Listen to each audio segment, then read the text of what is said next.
What's that word, family? Hey, man, check this out. We got new information about a black woman that was found dead in her apartment after meeting a man on a dating app. Now, this story drew up a lot of red flags within the community and the police department. So I'm not going to keep you guys waiting. 23-year-old Lauren Smith Fields. All right, it was her birthday. She was hanging out. She met a guy on Bumble. Let me play the story so that we can all understand just a little bit more about this whole entire particular case. Investigation into the dating app death of a young woman, Lauren Smith Fields, in Bridgeport, Connecticut. Investigative reporter Sarah Wallace delves into that mystery. They wanted us to forget about our daughter, their sister, our loved one. They thought they was gonna just throw her away like she was garbage. Amid this family's anguish are emotions of outrage and disgust at how the Bridgeport Police Department has investigated the mysterious death of 23-year-old Lauren Smith Fields. It was careless. It was no concern. There was no care for the family about how we felt, our grief, our pain, none of that. The I-Team obtained this police report of the response to a 911 call from Lauren's apartment on the morning of December 12th from a white male identified as Matthew LaFountain. The investigator notes he was trembling and visibly shaken. LaFountain said, All right, so the investigator notes that the man that called in about the young lady not breathing, when they got there, this man was there trembling. What does that mean? To the average person, it may means that this guy was scared to death, STD, scared to death. But to me and to the officers that I know that roam the streets of the hoods, if they pull you over in your vehicle and you're nervous, they'll tell you that. They'll say, hey man, we got to bring you over here and search you because you're a little bit too nervous. So why wasn't that done to this particular guy right here, man? Why wasn't this done to this 37-year-old white male? Let's continue. they met on the dating site Bumble, began drinking shots of tequila, and Lauren became ill. That later they played some games, ate some food, and started to watch a movie. He says he carried her to her bedroom and laid her in her bed. He then laid down next to her and fell asleep. He woke up again at approximately 0630 hours, and she was laying on her right side. Blood was coming out of her right nostril onto the bed, and she was not breathing. All right, so let me get this straight. Just a little bit. They're drinking. She falls ill. He has to carry her to her bedroom and place her inside of her bed, in which he laid down next to her, fell asleep, woke up in the morning, and she had blood coming out of her right nostril. She was not breathing. At that point, he called 911, and when they made it there, he appeared nervous, trembling, shaking. You know, he don't know this girl, right? He just met her on a dating app. So what's with the theatrics? What's with the theatrics? And the police failed to see that. Why did they fail to see that this man was putting on the waterworks, crying like Kyle Rittenhouse in the courtroom without a teardrop falling down his cheek, or as Biggie Smalls would say, trickling down his cheek? Make it make sense, ladies and gentlemen. Let's continue with this BS. The whole day goes by. No police reach out to the family at all. Her close-knit family says they went to the apartment the next day after frantically calling and texting Lauren and were referred to a Detective Cronin. They ain't even Riddle me this, riddle me that. So you mean to tell me that the family was not contacted until they started frantically looking for the daughter? Hey, wait a minute. She hasn't contacted anyone. We need to go by her house. They go by her apartment and they are referred to a detective. Why wasn't the police department frantically looking for her family? Look at this young lady right here. Does she look like she don't have a family? Now, it's something fishy to this case. We're going to have to dig a little bit deeper into it to figure it out. But there's nowhere in hell you can look at that woman. This is the family right here with the lawyer. But there's nowhere in hell you can look at that woman right here and say that she doesn't have a family. This woman has people that love her. She had people that care about her. Let's continue with the story. Attacked us, they didn't let us know anything. It's like crazy. And I'm asking what's going on. He said she met some guy on Bumble, and I'm asking him about the guy. He's like, oh, he sounds like a really nice guy. He sounds like a really good guy. And he was like, I'll call you back, and just hung up in my face. They say the detective Wait a minute. Did he just say that when he was asking the detective about the guy that was in the room when his sister was last alive, the detective told him the guy seemed like a really nice guy? Do you think that same detective would say that about me? Do you? Something happened to somebody, I'm in the vicinity. He talks to me. He listens to my voice. Y'all hear my voice. It's a very unique voice. But he listens to my voice. Do you think this guy's going to say, oh, he sounds like a nice guy? Not only did he sound like a nice guy, but the brother said he hung up in his face.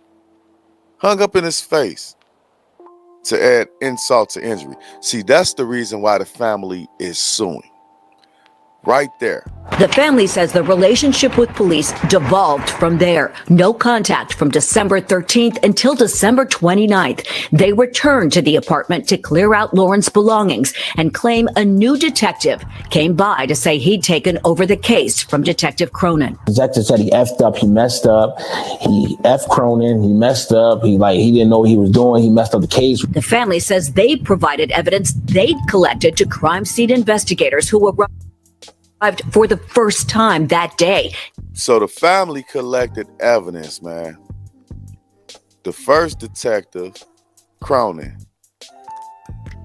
he didn't take the evidence, you know what I'm saying, and process it. A new detective take over the case. The family gives this detective evidence that they have, right? Let's continue. Included a bloody sheet and a pill. And 2 cups of like drinks or whatever next to a bottle. They didn't take none of that. We seen a condom. We seen lube, other stuff in there. And they didn't take none of this. Sources close to the investigation. All right, so this guy said that he went to sleep. The brother said that it was a condom there. It was lube there. And 2 cups of alcohol. None of that evidence was deemed good enough to go to the crime technicians. None of that evidence was deemed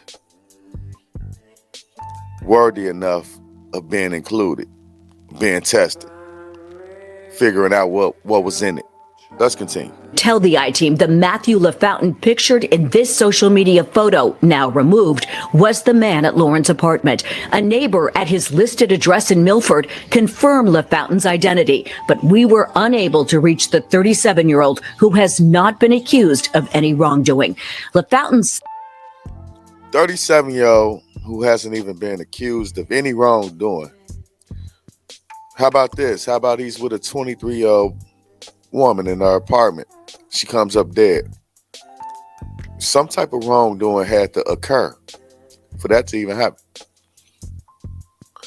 I'm not gonna keep y'all waiting. I'm gonna get to the bottom of this real quick. I'm gonna get to the end of this. This ain't the end of it. It's nowhere near the end. I'm gonna get to the end of what I got going on because I want y'all to continue y'all day. But I'm just giving y'all a little bit extra insight on how I feel about this particular incident, man. It's crazy. Of course, now I see why the family is suing. My loved one died. Y'all don't get up with us for a whole day? A whole day? You couldn't find her contacts? I do find some things odd about this story. She's meeting a guy on Bumble, bringing him to her house. You know, does Bumble allow people to make money off of sex? Does Bumble have prostitutes, stuff like that going on there? Because I just can't see her legitimately having an interest in a 37-year-old man that looks like this guy. You guys saw the pictures of her.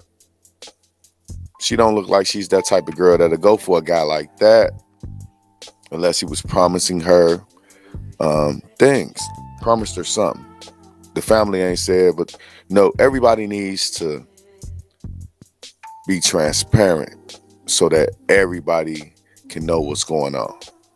But let's continue. Same image appeared under the name Matthew Thomas, now also taken down. Anyone that genuinely cared and they were there, the last person there, and they know that nothing bad happened, you would at least even reach out to the family yourself. Like, listen, I know I'm sorry for your loss of your daughter or your sister. The family's last contact with police was on January 4th at headquarters with their attorney. What I believe is that the police failed to collect and preserve that environment from the first day. The attorney has now filed a notice of claim to sue Bridgeport for negligence, claiming key evidence was not initially submitted to the state lab. We got him. You know why we got him? Because the family just said they gave evidence that they had to a new detective. So this guy was not competent. This guy needs to be fired, kicked off the job. Oh, he's a nice guy. I let him go. I gave him a pat on the back. He wouldn't do that to nobody else. So now I see what they suing for. And this type of shit, it disturbs me, man. So I'm about done with that situation right there. I'm done with listening to what those folks had to say. But anyway, ladies and gentlemen, we have an update to the case. We have an update to the case. And finally,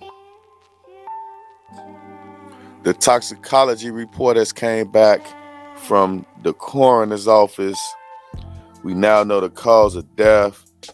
And let me just say this, man. I'm about to read this to y'all, man. And I want y'all to hit me in the comment section. I want y'all to make sure y'all hit that comment section and let me know how y'all feel about this particular story. But check this out. The Connecticut Chief Medical Examiner's Office on Monday announced that Smith Field's cause of death was acute intoxication due to the combined effects of fentanyl, promethazine, hydroxyzine, and alcohol. The medical examiner ruled the manner of death an accident. Okay? So y'all gonna let him get away with murder. I see what that is. It was an accident. Maybe she was high. Something else is going on. This guy deserves hours answering questions. If he was let go at the scene or whatever, nobody ever got back to him, he deserves hours and hours of answering questions. All right, I think the family does have a case. They should have a case. They deserve monetary support for what they're going to go through. Even though no dollar amount can bring a loved one back, laws change because people lose money. Laws will change because people lose money all the time. So we'll figure it out. But y'all tell me how y'all feel about this whole entire situation in the comment section. Is this story fishy? Because it's really fishy to me. 23-year-old girl, 37-year-old man. Condoms, drinks, glasses. He's nervous. Tell me how you guys feel about this whole entire debacle in the comment section. I'll be back later with more news and commentary. It's your homeboy Loafing to Go, representing that Members Only podcast, man. Y'all check me out on Fast and Furious interviews, interviewing up and coming rappers.